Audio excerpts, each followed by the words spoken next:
Hello दोस्तों, कैसे हो आप लोग। मैं हूं सुमेश और आप देख रहे हैं सुमेश वॉइस।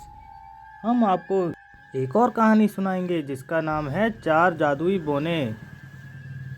तो हमारी कहानी शुरू होती है। बहुत समय पहले की बात है। एक गांव में जादुई बोने हुआ करते थे।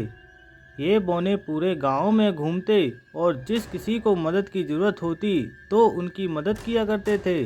एक दिन ये चारों बोने रोज की तरह गांव में घूम रहे थे कि अचानक इनको किसी बच्ची की रोने की आवाज़ आई। जैसे ही बोने ने अंदर झांककर देखा तो एक प्यारी सी बच्ची कपड़े धोते हुए रो रही थी और पीछे से किसी औरत के चिल्लाने की आवाज़ आ रही थी।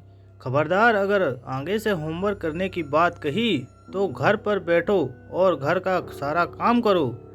जल्दी ही तुम्हारा स्कूल से नाम कटवाती हूँ। यह कहती हुई वह घर से बाहर चली गई। चारों बोने ने सोचा कि हमें इस बच्ची की मदद करनी चाहिए। फिर क्या था, उनमें से एक बोना बिल्ली में बदल गया और रसोई में रखा दूध पीने लगा। जैसे ही लड़की ने बर्तन गिरने की आवाज़ सुनी तो वह भागकर रसोई में गई और बिल्ली को देखकर बोली, रुक जा बिल्ली, चोरी मत कर। चोरी करना गलत बात होती है। मैं तुझे अलग से दूध देती हूँ। अगर मेरी माँ को पता चल गया कि बिल्ली ने दूध झूठा कर दिया है तो वो बिना सोचे समझे पता नहीं क्या सज़ा दे दे मुझे। यह सुनकर वह बिल्ली बोली, मुझे आज तक किसी ने ऐसा नहीं बोला।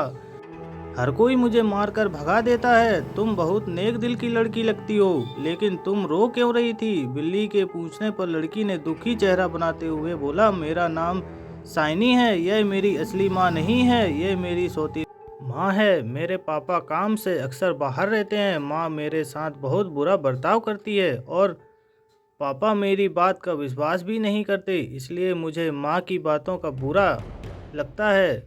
अगर मेरी असली माँ होती तो मुझे इतना बुरा भला नहीं कहती और मुझे पढ़ाई करने से भी नहीं मना करती। यह सब सुनकर बिल्ली ने दूध खत्म किया और वहाँ से चली गई और साइनी अपने काम करने के लिए जाने लगी। जैसे ही उसने दूसरे कमरे में प्रवेश किया, उसने देखा कि सारा कमरा एकदम से साफ था। कपड़े धूल का प्रेस किए हुए पड़े थे। कमरा एकदम साफ था। ये सब देखकर साइनी ने बाकी के कमरों की भी सफाई कर डाली। कुछ समय बाद जब उसकी माँ आई तो घर का बदला रूप देखकर वह हैरान रह गई। उसे विश्वास ही नहीं हुआ कि ये सब इतने कम समय में कैसे हो सकता है। यह सब जानने के लिए अगले दिन सानी की माँ ने जानबूझकर पूरे घर में कचरा गिरा दिया और सारे बर्तन गंदे कर दिए। सानी को गुस्से में बोली, मैं एक ज़रूरी काम से बाहर जा रही हूँ। अगर ये सब काम 2 घंटे में पूरा ना हुआ तो आज रात को खाना नहीं मिलेगा। यह कहकर वह घर से चली गई। सानी बहुत डर गई थी और जल्दी में घर का सारा काम करने लग गई। यह सब जादुई बोने देख ही रहे थे कि उसी वक्त सानी के हाथ से एक कांच की कटोरी गिरकर टूट गई। यह सब देखकर सानी समझ गई कि आज रात उसे भूखा ही सोना पड़ेगा। कुछ देर बाद वही बिल्ली अंदर आई और बोली, आज दूध मिलेगा साइनी।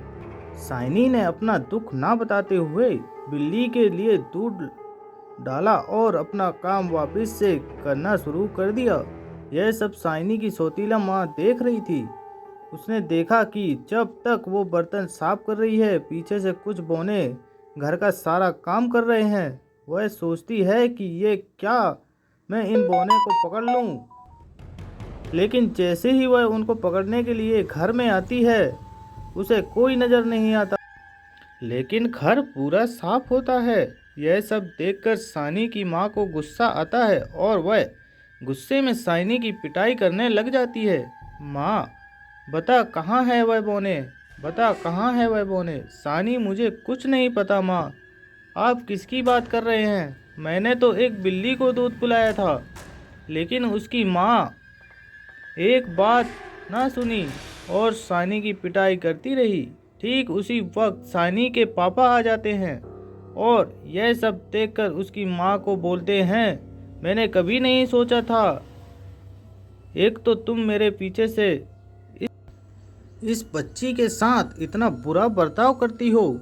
शुक्र है उस बिल्ली का जिसने मुझे सब बता दिया और आज मैंने देख भी लिया कि तुम साइनी के साथ कैसा बर्ताव करती हो। मगर आज के बाद तुमने इस बच्ची को हाथ भी लगाया या पढ़ाई करने से रोका तो मुझसे बुरा कोई ना होगा। उस दिन के बाद सानी को उसकी माँ ने कभी तंग नहीं किया और सानी ने खूब मन लगाकर पढ़ाई की। आगे जाकर सानी डॉक्टर बनी और उसने कई लोगों का मुफ्त में इलाज किया। तो दोस्तों, हमें इस कहानी से यही शिक्षा मिलती है कि अच्छा करने वालों के साथ कभी बुरा नहीं होता है। तो दोस्तों, आज की हमारी कहानी आपको कैसे लगी? मुझे आशा है कि आपको ये कहानी बहुत अच्छी लगी होगी। अगर आपको ये कहानी अच्छी लगी तो प्लीज़ चैनल को लाइक एंड सब्सक्राइब ज़रूर कर दीजिएगा।